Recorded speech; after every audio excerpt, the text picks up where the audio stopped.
During the meeting yesterday, when you decided to call Vladimir Putin, what was the reaction among the other people in the room, and what was President Putin's reaction to being brought into a phone call in the middle of your meeting? Well, I think they expected it. I didn't do it in front of them. I thought that would be disrespectful to President Putin. Are you kidding me right now? This is what weakness looks like. Just take a step back. Trump is scared to disrespect Putin after Putin's disrespected Ukraine, every European country, international law, and the United States. Republicans try to act like they are the patriots, like they love America, but they act like America is weak. America has the strongest military, and Russia is literally a gas station. Russia said they were going to get to Kyiv in 3 days. That was 3 years ago. Russia is in a weak position, and Donald Trump is too scared to disrespect or stand up to them.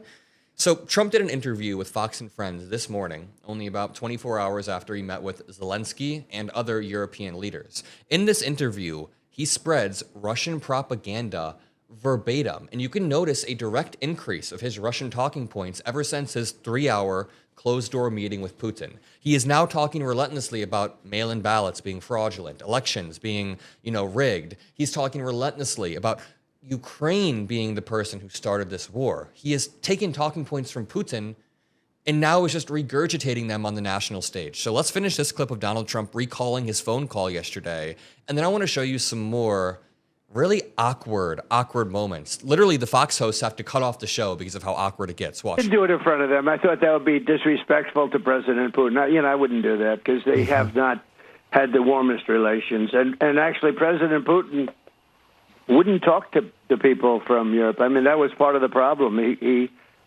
had no communication. They had no communication with the White House for years as people died. Years with Biden and his people. No communication. Putin told me years.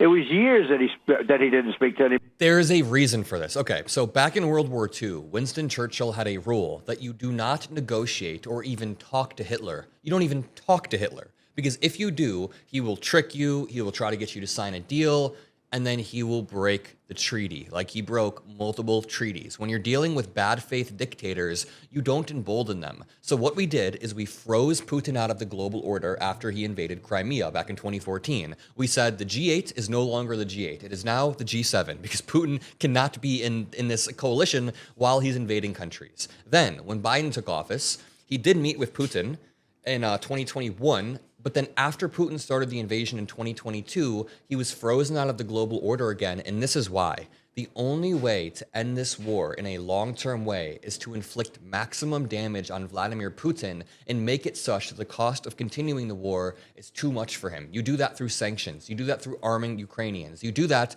through strength. You don't do that through weakness. You don't do that by getting Putin on the phone and just chatting with him once a month and seeing what his opinion is. No.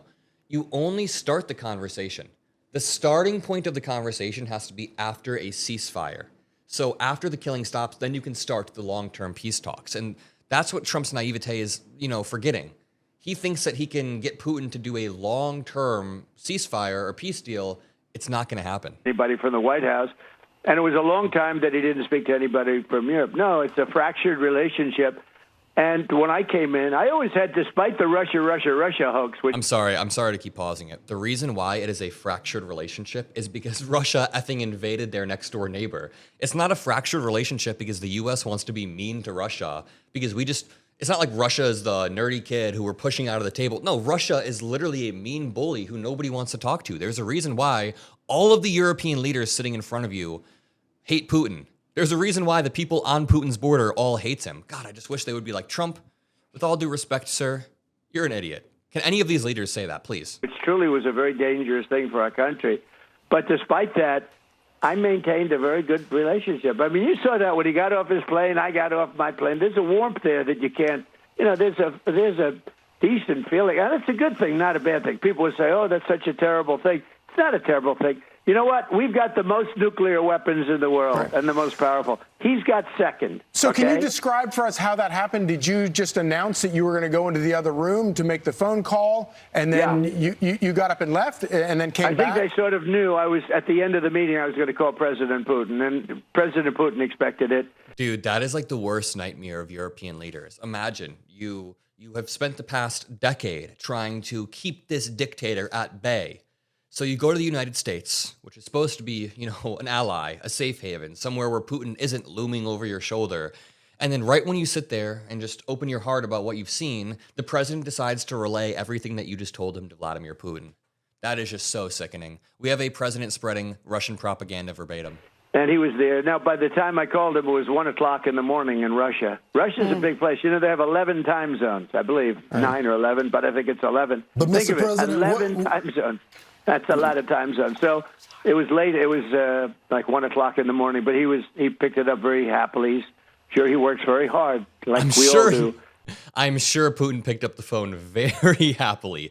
Very, very happily. Let me play you this clip of Donald Trump spreading Russian propaganda and blaming NATO for being invaded. This is just victim blaming. It's straight up victim blaming. NATO is a defensive alliance.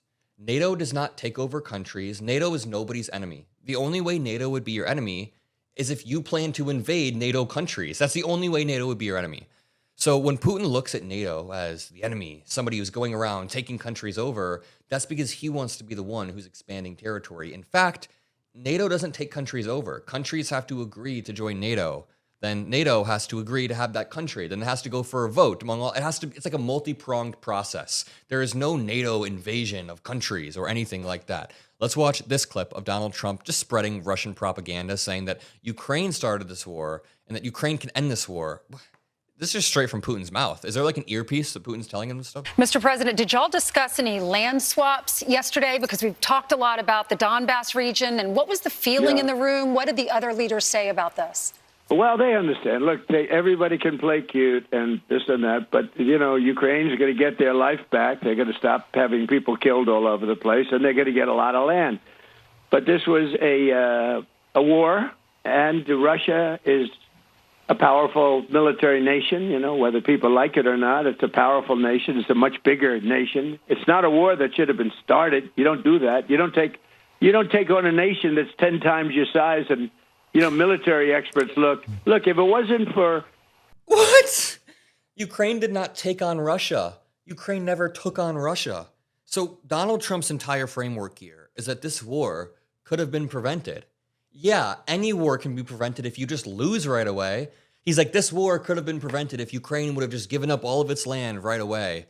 Sorry, I'm getting a little bit worked up, but nothing pisses me off more than seeing the President of the United States repeat propaganda from our biggest enemy. And of course, other things piss me off. All of the topics that we cover, like ICE immigrations. I'm not trying to downplay that, but something about seeing Trump spread Russian propaganda really digs me deep down because my generation is going to be cleaning this up for decades. I'm 22 years old, and I just think about the long-term effects of having a president spread lies, undermine democracy. Meanwhile, Putin is spending not billions, not tens of billions, but they are spending trillions of dollars on bot infrastructure to divide Americans. That's why this channel, what we do here, I view as a rebuttal to that. We spread the truth every day. We fact check the lies, and we continue to punch back. If you wanna join the community, make sure you hit the subscribe button below. I keep getting comments that say, "You've earned my sub, Adam. Keep telling the truth."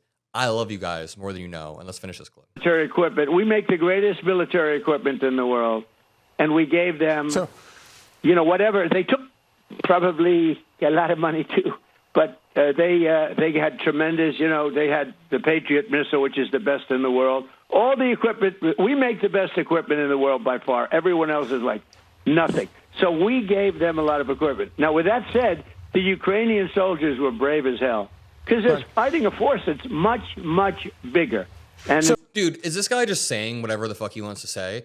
He just said 1 second ago that Ukraine should not have taken on a country 10 times bigger, which directly implies that Ukraine should have just given up all of their territory when Russia invaded.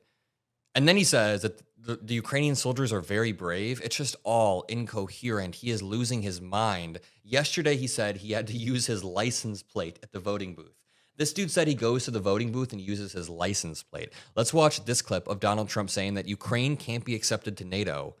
Again, Russian propaganda. Russia tries to say that the only reason this war started was because of NATO. They're trying to blame some third-party coalition for Putin's imperial ambitions. I don't think it's going to be a problem. I think if a deal is made, famous last words, right? But I think if a deal is made, I think Russia's had it. They've all had it. And for a very extended period of time, I don't think there'll be a problem. But there'll be some form of security. It can't be NATO because that's just not something that would ever happen. They couldn't do that. So who would want that? I mean, if you were Russia, who would want to have your enemy, your opponent, sitting on your line? You don't do that. So it was always thought that Ukraine was sort of a buffer between Russia and the rest of Europe. And it was a big, wide buffer. Everything worked out well until Biden got involved. This infuriates me a lot. Just yesterday, we hired our lead policy advisor, Micah Irfan. I'm going to introduce him to the channel soon, but our lead policy advisor is a first-year law student, and what he's going to do is help us with deep research.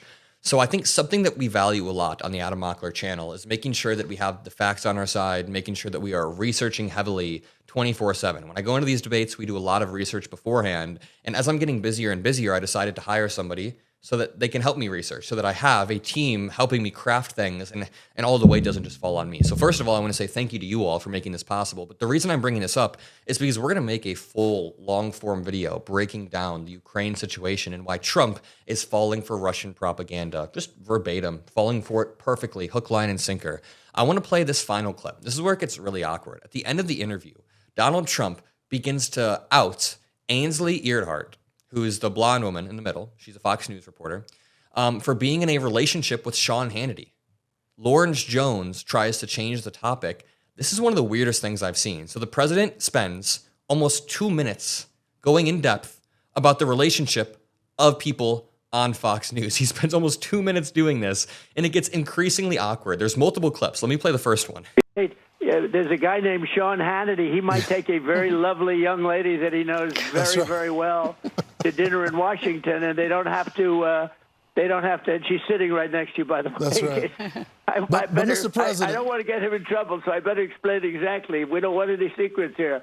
They're desperately trying to change the conversation. But that's exactly right. That's the greatest relationship. I hope I'm not breaking any news. This could be the biggest. Hey, this could be the most important thing I said. But let me tell you, those are two great, Ainsley and Sean, great people. And when they go out to dinner, I don't want to see them get mugged. Now they can go out, they can hold hands, they can walk down. Did you see her nervously, playing with her hands? On the street, they're both superstars. I want to know who makes more money, because she's got to be making a lot. Mr. President, we're so happy for them. But on a serious note, Mr. President, when you have those world leaders. Okay, so he tries to change it to a serious note. Immediately after this, they cut the interview. They ended it. They said, well, thanks for coming on. Government. Well, President Trump, we want to thank you so much for joining us this morning. We know that you have lots of other wars around the world that you need to end. I can pretty accurately guess what happened when this segment was over. I've been on some of these shows, and when something intense like this happens, I bet you Ainsley in the middle and Lawrence on the left, they're probably like, you make that face. You go, like, that was intense as hell. Like, the president of the United States is blasting your relationship on live TV. I don't really feel bad. You get hoisted by your own petard when you help this person gain power. And yeah, he's going to call you out. I'm going to leave it there. If you appreciate these videos, drop a like, subscribe. Love you all.